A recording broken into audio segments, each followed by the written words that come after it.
올라갈 때나 내려갈 때나 변동성을 달고 사는 시장입니다. 투자자 여러분들이 어떻게 대처해야 될지 3인의 전략에서 논의해 보도록 하겠습니다. 오늘 이 시간에는 머니투데이 방송의 이학영 전문위원, 하나대투증권 멘토스의 김면봉 연구원 두 분 함께 하십니다. 두 분 안녕하십니까? 네, 반갑습니다. 네, 시장 중심이 되는 키워드를 하나씩 확인해 보도록 하겠습니다. 먼저 5위부터 3위까지 키워드를 화면을 통해서 확인해 보도록 하겠습니다. 오늘의 5위 키워드는 미국 고용지표 호전입니다. 9월 ADP 민간 취업자 수가 9만 1,000명 증가해 예상치를 웃돌았습니다. 금요일 발표될 고용보고서에 대한 기대감도 높아지고 있습니다. 4위 키워드는 외국인 기관 쌍끌이입니다. 모처럼 쌍끌이 장세가 나오고 있습니다. 의미를 부여할 수 있을지 살펴보겠습니다. 3위 키워드는 유럽은행 지원 논의 진전입니다. 유럽은행의 자본 확충에 대한 논의가 다소 진전되었습니다. 유로존 상황 다시 한번 체크해 보도록 하겠습니다. 수급 얘기 먼저 해보도록 하겠습니다. 오늘 모처럼 쌍끌이, 특히 개장 초에 장을 이끌었던 게 그 투신인데 투신은 4일 만에 순매수를 하고 있습니다. 김면봉 연구원께서는 글쎄요, 지금 뭐 수급 상황 좀 특징 좀 정리 좀 해주시고요. 특히 이제 모처럼 기관이 지금 주식 사고 있는데 뭐 그 수급상으로 좀 그 관심 가져볼 만한 종목도 같이 좀 소개 좀 해주십시오. 네, 일단은 뭐 기간 매수는 글로벌 증시가 반등을 했기 때문에 같이 좀 사자는 모습인 것 같고요. 뭐 오늘 특징적인 부분은 어쩜 매매 동향 보시면 전기전자 업종인데 어제까지만 하더라도, 그러니까 9월달 한 달간 동안 좀 기간 매수한 종목군들을 보면요, 보통 좀 경기 방어주 종목군들을 좀 많이 매수를 했고, 좀 테마로 좀 그룹핑을 하자면 전주에도 말씀드렸다시피 미디어 랩이라든지 종편 수혜주들을 좀 매수한 모습인데요. 좀 자료를 보시면 일단 미디어 랩 쪽에서는 뭐 당연 수혜가 예상되는 종목이 제일기획입니다. 기간에서 한 434억 원 정도 매수를 했고요. 그 다음에 SBS 미디어 홀딩스가 최근에 미디어 랩 사업에 진출을 하겠다, 그런 뉴스가 나오면서 외국인 수급도 좀 양호하고요. 기간에서 120억 들어왔고, 종편 수혜주들 뭐 최근에 뭐 IMBC라든지 디지털조선 이런 것들도 급등을 하는데, 좀 기간 수급에 들어온 종목분들을 보면 일단 SBS도 규제 완화에 따라서 수혜가 예상된다. 그래서 354억 정도 매수를 했고요. 그 다음에 J콘텐트리라는 종목도 뭐 이번에 종편의 편입 기대감이 되면서 뭐 스몰캡이긴 하지만 뭐 기간에서 한 달간 좀 한 100억 정도 들어온 모습을 알 수가 있습니다. 예, 지난번에 출연하셨을 때도 미디어랩 종편 관련주 말씀하셨었는데 역시 뭐 수급상으로 좀 특징이 드러나네요. 다음은 이제 유로존 사태 좀 살펴보겠는데요. 뭐 은행 자본 확충 관련해서 독일에서 일단 뭐 지지 의사를 좀 표명을 했고, 또 한 가지 뭐 그 스트레스 테스트를 한다는데 이거는 결국은 자본 확충하기 위한 사전 단계 아니냐, 이런 얘기도 좀 나오고 있고요. 또 일정상으로 오늘 밤에는 ECB에서 금리 결정이 이루어집니다. 그래서 이런 것들을 종합해서 살펴보면 여러 가지 변수가 많을 것 같은데요. 이학영 의원께서는 일단 뭐 지금 그 논의가 좀 진전된 거, 이거 좀 긍정적으로 보시는지, 그리고 오늘 뭐 금리는 거의 뭐 동결 분위기 같은데 일각에서는 또 뭐 그 하락 요구도 거센 것 같고요. 뭐 좀 시장에 좀 영향을 미칠지 같이 그 덧붙여서 설명을 해 주십시오. 네, 일단 금리 얘기부터 하면 금리가 인하되면 뭐 교과서죠, 분명히 좋은 거죠. 다만 그 가능성이 어느 정도 있을지 모르겠습니다. 말씀하신 대로 대부분은 금리 동결 가능성을 점치고 있죠. 이미 뭐 초저금리 상태이기 때문에 그런 것 같고요. 다만 이제 그리스에 관해서는 이렇게 한마디로 이겁니다. 지금 오늘 유럽이랑 그리스 미국의 주가가 반등한 것은 뭐 새로운 어떤 악재가 나오진 않았는데요. 실제로 보면 그리스는 어제도 말씀드렸다시피 지금 신뢰관계가 완전히 뭐 붕괴된 상태라고 보시면 되겠죠. 국제금융사회에서. 하나 단적인 예만 다시 한번 확인해 드릴까 하겠는데요.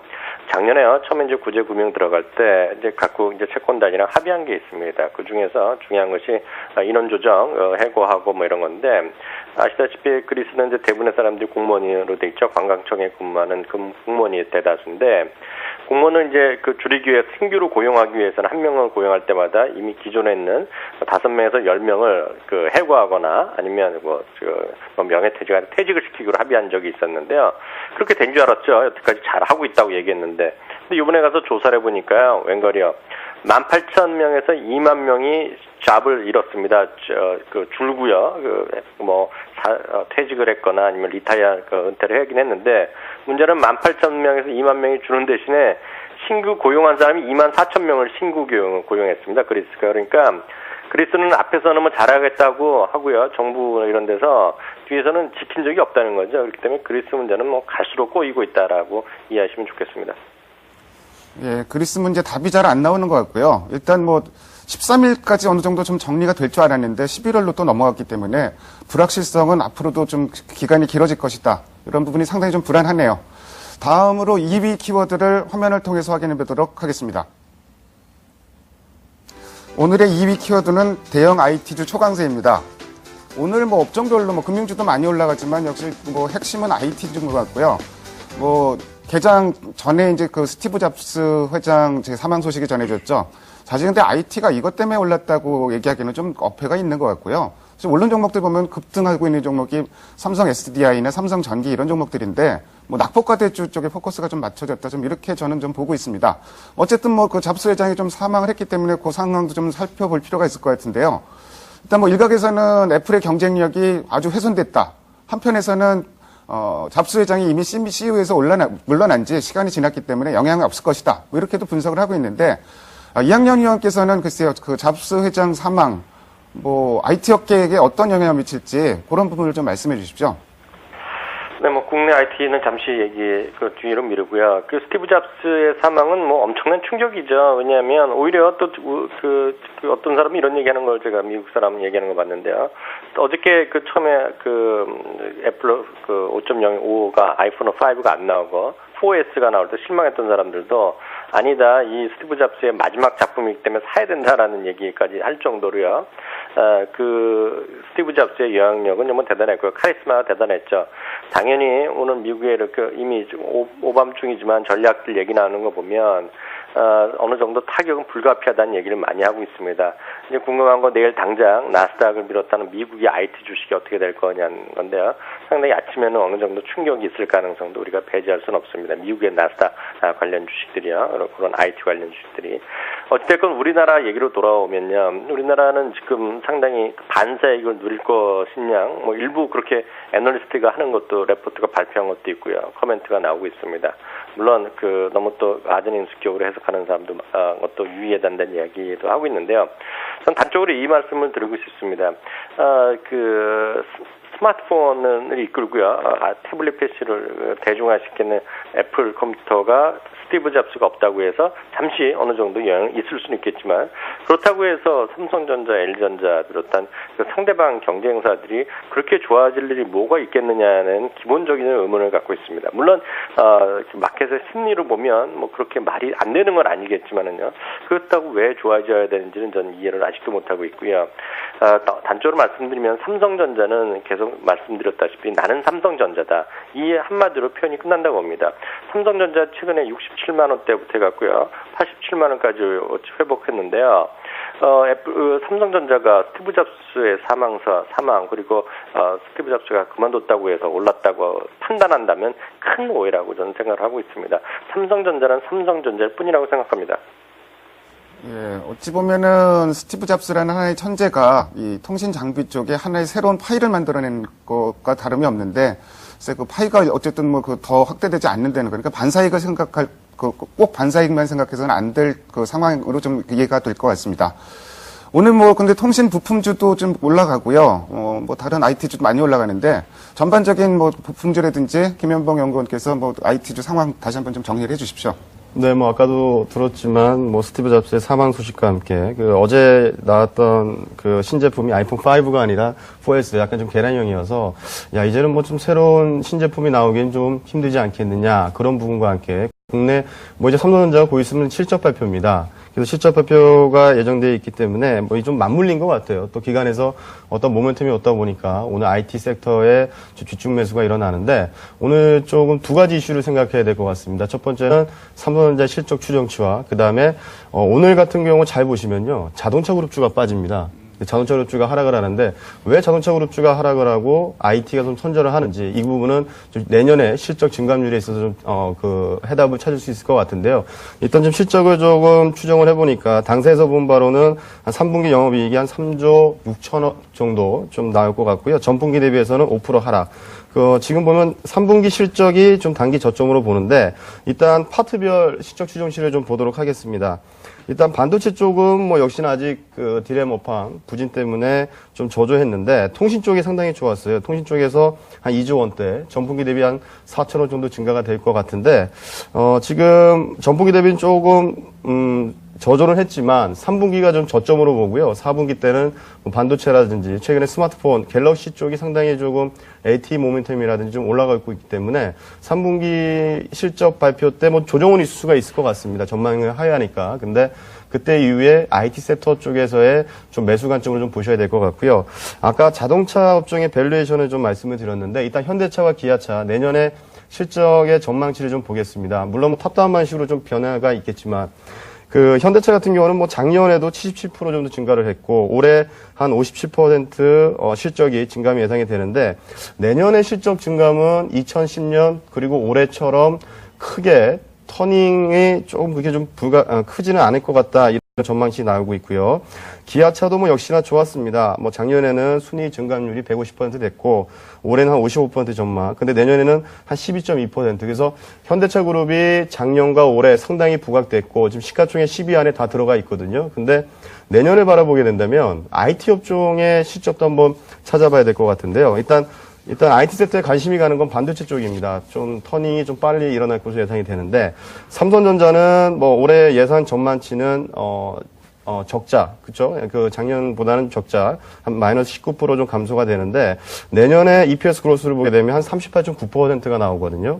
하이닉스도 뭐 올해는 좋지 않지만, 내년에 한 123% 증감이 예상이 됩니다. 그래서 이제 뭐 하반기고 내년을 준비하는 메이저 입장에서도 그렇고 개인 입장에서도 지금 낙폭이 가득했기 때문에 좀 저가 매수를 조금 고민을 하실 텐데 일단은 IT주들은 실적 발표가 이번 달에 뭐 거의 나오기 때문에 좀 충격은 있을 겁니다. 근데 발표 전후로 조정이 나온다면 좀 내년을 바라본다면 증감률이 좀 괜찮거든요. 그래서 IT 섹터에 뭐 조정 시 좀 분할 매수. 오늘은 뭐 급등해서 좀 그렇지만 종목별로 실적 발표 전후로 좀 충격이 온다면 저가 매수의 기회로 보시는 게 어떨까 이렇게 말씀을 드리고 싶습니다. 글쎄 반도체 업종을 중심으로 이제 말씀을 해주셨는데 네. 사실 뭐 최근에 IT 업종이 많이 올라갔고 그 중에서도 사실 많이 올라간 거는 LG전자나 삼성전기거든요. 그러니까 낙폭이 물론 컸기 때문에 그런 종목들인데 3분기에 물론 실적은 나쁠 것이고 근데 이제 논리는 더 이상 나빠질 게 없다 뭐 이런 시각인데요. 네네. 그런 종목들 갖고 계신 분들은 좀 어떻게 해야 될까요?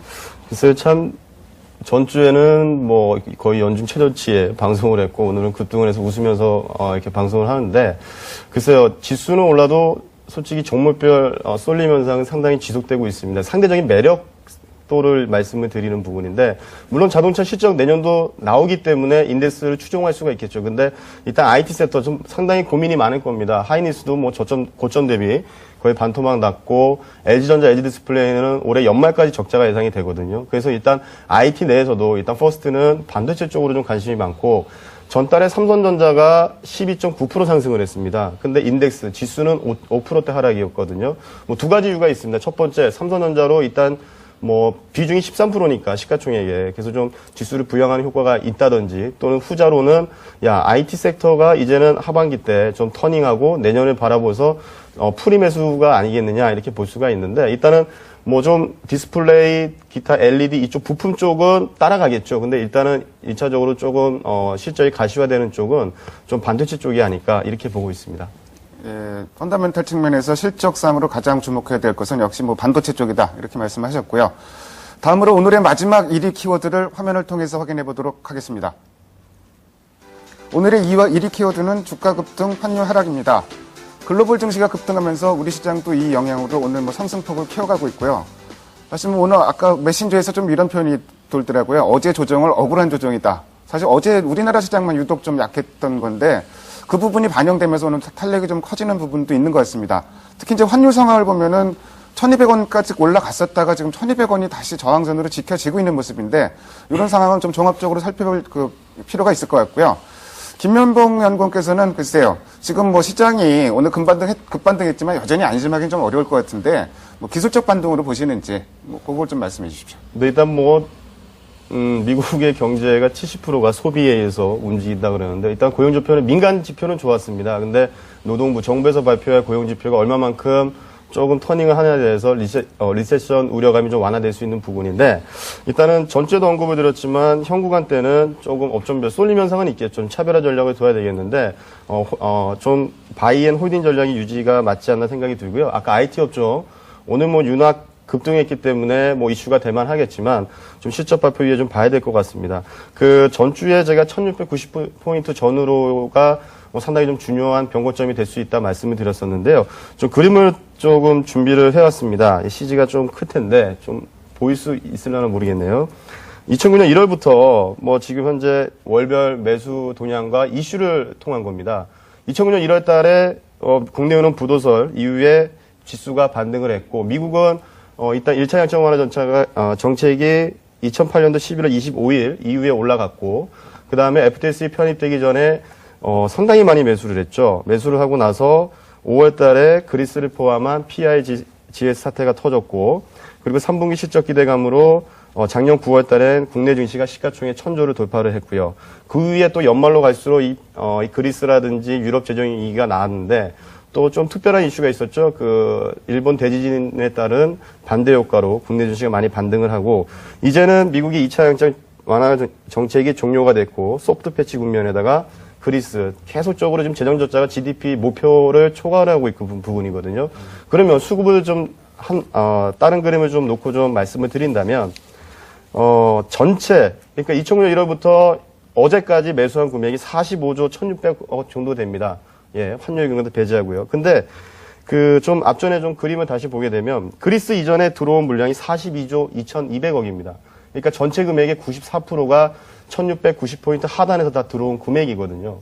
올해 매수한 금액은 2조 9천억밖에 안 됩니다. 그래서 이 얘기를 드리는 이유는 뭐냐면 물론 뭐 대외 변수도 조금 안 좋은 부분도 있고 유럽 재정 위기가 완화되더라도 약간은 좀 매크로적인 부분에서 좀 뭔가 좀 올라올 수 있는 요인이 필요한데 지금 구간 때 더 빠질 수도 있겠죠. 이 시장 충격에 의해서. 근데 현 구간 때부터는 조금 그 분할 매수 전략이 맞지 않나 이렇게 다시 한번 말씀을 드리고 싶습니다. 외국인의 수급 구조상 1690포인트를 주목해라. 지난번에도 말씀하셨는데 다시 한번 강조해 주셨고요. 이학령 의원께서는 글쎄요. 지금 뭐 환율 1200원 일단 지켜졌는데 환율 상황 좀 체크해 주시고요. 그리고 시장이 사실 불확실성이 굉장히 많은데 뭐 안정을 찾거나 다시 상승하기 위해서는 어떤 확인해야 될 거 그런 점들이 좀 있을 것 같은데 그런 요인들도 좀 하나하나씩 좀 짚어 주십시오. 네, 일단 뭐 외환 시장이 안정된다면 기본적으로는 외국인 입장에서는 좀 편해지겠죠. 일단 1,200원을 정부 당국에서 상당히 의미심장한 포인트를 잡고 대응을 하고 있다는 거 분명히 우리가 느낄 수 있지 않습니까? 1,200원 좀 아래에서 좀 완화가 좀 강세, 환율이 좀 안정되는 그런 모습이 됐으면 하는 바람 분명히 갖고 있습니다. 문제는 현재 국면이 변동성이 빨리 좀 줄어들고요. 좀 쭉쭉쭉쭉 빵빵하고 올라갔으면 하는 생각 분명히 갖고 있는데요. 그러기 위해서는 몇 가지 우리가 좀 변수들을 생각해 봐야 된다고 생각합니다. 가장 좋은 시나리오를 갖고 있다 그러면 몇 가지 말씀드리겠는데 가장 중요한 것은 이제 내일 삼성전자 실적 가이던스가 나오겠는데요. 실적 가이던스 나올 때는 그냥 수치만 나오기 때문에 전망은 별로 삼성전자에서 하지 않습니다. 오히려 실적을 발표되는 이번 달 말이 되겠는데요. 삼성전자를 비롯한 시가총액 상위 주식들이요. 실적이 물론 안 좋겠지만 향후에 대한 전망을 언급할 텐데 코멘트를 할 텐데 좀 긍정적이면서도요. 4분기 이후 전망에 대해서 좀 좋은 얘기가 나왔으면 하는 바람을 갖고 있습니다. 두 번째는 앞서 말씀드렸던 외환시장의 안정이죠. 원화가 강세로 가면 좋겠습니다. 세 번째는요. 오늘 좀 모처럼 4일 만인가요? 들어오고 있는데요. 투신권의 적극적인 매수가 필요하죠. 투신은 계속 말씀드렸다시피요. 8월 초 이후에 급락시장에서 유일하게 돈이 많이 갖고 있는 기업입니다. 집단이고요. 돈이 들어온 거에 비해서 절반밖에 사용 안 했고요. 역설적으로 절반은 현금을 갖고 있습니다. 이들이 좀 적극적으로 살 때 주식시장은 반등할 수 있다고 보고 있습니다. 이런 거 하나도 없다 그래도요. 하나도 해결이 안 되더라도 글로벌 금융시장, 미국 시장이 훅 올라가면 우리 시장은 따라갈 수 있는 환경이 충분히 돼 있습니다. 그런데 이 네 가지 중에서요. 최소한 하나라도 들어오면 좋으면 시장은 올라갈 가능성이 있겠죠. 다만 말씀드렸다시피 이런 네 가지 요인 오늘 처음 말씀드린 것도 아니고요. 두세 달째 똑같은 말씀드리고 있는데요. 많이 떨어졌다고 해서 그냥 조금씩 사보자는 생각은 약간 진부한 의견이라고 저는 믿고 있습니다. 시총 상위 종목, 외환시장, 투신권 매수, 글로벌 시장 이렇게 네 가지로 요약을 해서 상승을 위한 전제 조건을 정리를 해주셨습니다. 지금까지 5가지 키워드를 통해서 시장의 흐름을 살펴봤습니다. 오늘 두 분 말씀 잘 들었습니다. 감사합니다. 네, 감사합니다.